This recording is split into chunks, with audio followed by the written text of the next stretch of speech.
This is Michael with Diamond Seed Astrology. My book, Venus in Virgo, Archetypes of Goddess Consciousness in Astrology, rests on a thesis that the origins of astrology as we know it are in fact occulted. They're hidden from us. And the astrology that we know, the techniques of ancient astrology especially, and most things that we've inherited are not necessarily invalidated by this thesis at all. My thesis really just says that we don't know what the original philosophical basis was for astrology, and that basis is actually much more like Taoism, that it's much more like a type of dualist monism than what we've come to understand. Because Hellenistic astrology is paired basically with Platonism and Neoplatonism, specifically Neoplatonism more than Platonism. And my reading actually of Neoplatonism, having looked at Proclus and many other of the Neoplatonist writers, is that the Platonic idea of emanation from a source actually does not conflict at all with a dualistic monist type of basis, which is that the reality as we know it is pushed forward by the interaction, the harmonization and conflict of of two basic sets of principles, being the masculine principle and the feminine principle. And these principles are at a more basic level of reality. These principles are more, shall we say, pure. They're more delineated than they are in our emanated level of reality. And these primordial and preeminent seminal levels of reality are where we would say that the gods live. That the planets, the planetary archetypes, and an archetype is an original type. It's a type, something that is indelible, sort of, shall we say. It's like it's a typology that repeats itself, and it can be found over and over again in our reality, not only, one would say, because of our observation, but it's indelibly linked with our observation. It comes out of our consciousness. So this theory that I am proposing is that the gods, as we know them in astrology, the planetary forces are in fact like the colors of a rainbow. They are like frequencies that are being emitted from the original source, which is, one would say, I would say it's not unknowable, but it is ever present. It's always creating. And we may not be able to know specific things about it, but we can infer things from what is emanated from it at our level, and then we can look deeper into more archetypal levels of reality. And that is what I believe astrology is thoroughly based on, and we need to look at astrology through that lens. There's been many people ever since and during even the Hellenistic era who have proposed sort of materialistic, mechanical reasoning for why astrology works, and it's good to investigate those things. In human design, there's neutrinos. They propose that neutrinos may be some sort of mechanism through which the sun emits this archetypal sort of reality. But again, my question is, what is the relationship between neutrinos and consciousness? They have to sort of be one and the same, I would think.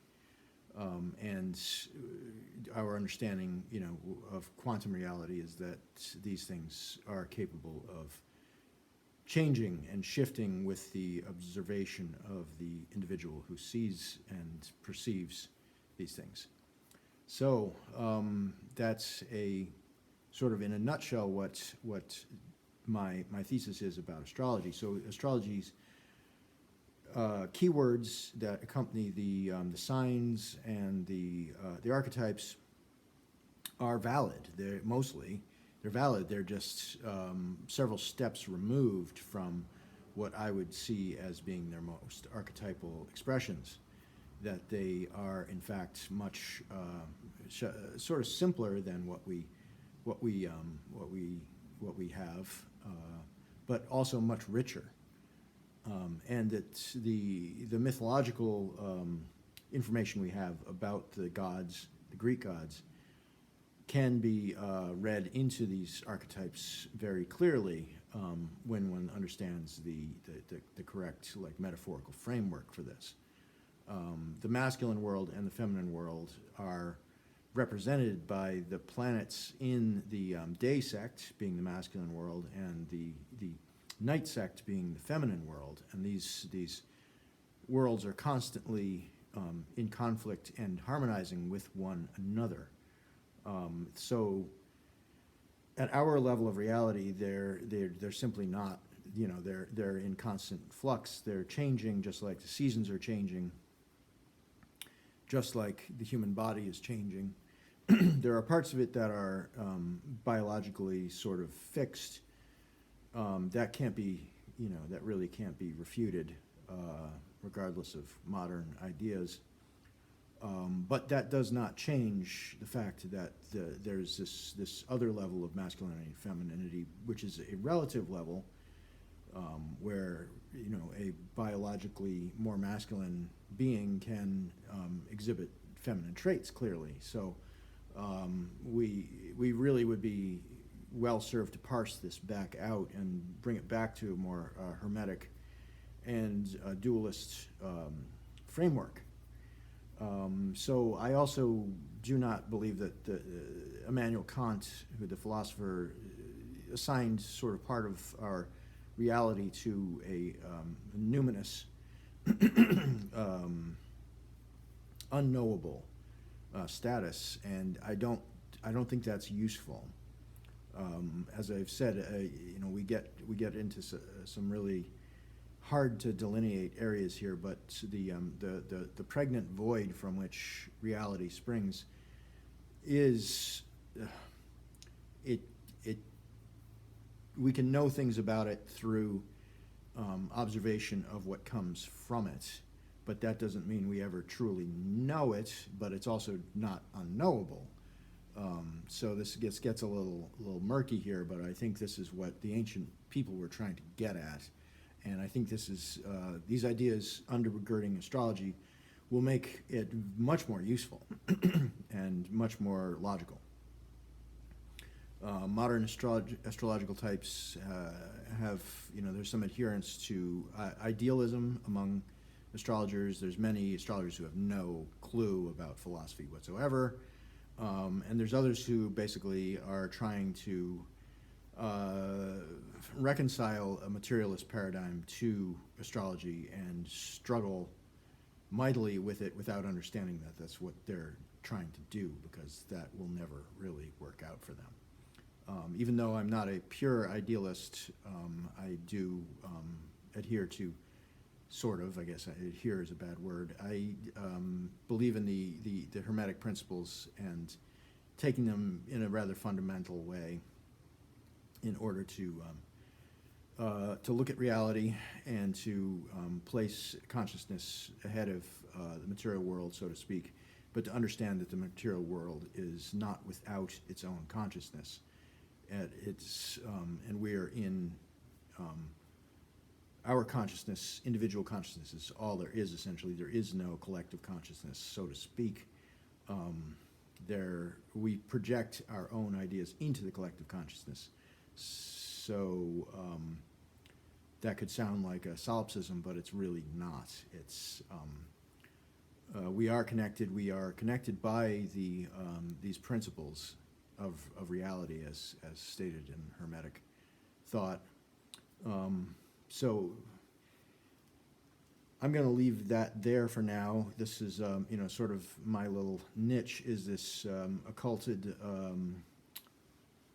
philosophical framework for astrology. And again, it does not negate anything that's, or most anything that has been done in astrology over the course of its history to really look into this theory that it's coming from a rather different place than what we might think. My website is michaelmsuter.com. I've got a lot of videos here on YouTube. I've got my book, of course, which is Venus and Virgo, Archetypes of Goddess Consciousness in Astrology. You can download that as a PDF on my website. My website's had a few problems recently, but it's all up and good again. And it's on Amazon as well. I am working on a second book, which is specifically about the malefic planets, Mars and Saturn, and my theory about why these planets are malefic, what malefic means, and how this fits into sort of a naturalistic worldview, and also how it fits into what the Platonic idea of metempsychosis, which is the rebirth, death and rebirth of soul, so to speak, reincarnation, sort of, coming out of the Greek tradition. How I believe that the Mars and Saturn archetype are key to a understanding of metempsychosis. Again, that's my my information. My name is Michael. My business is Diamond Seed Astrology. Thank you very much.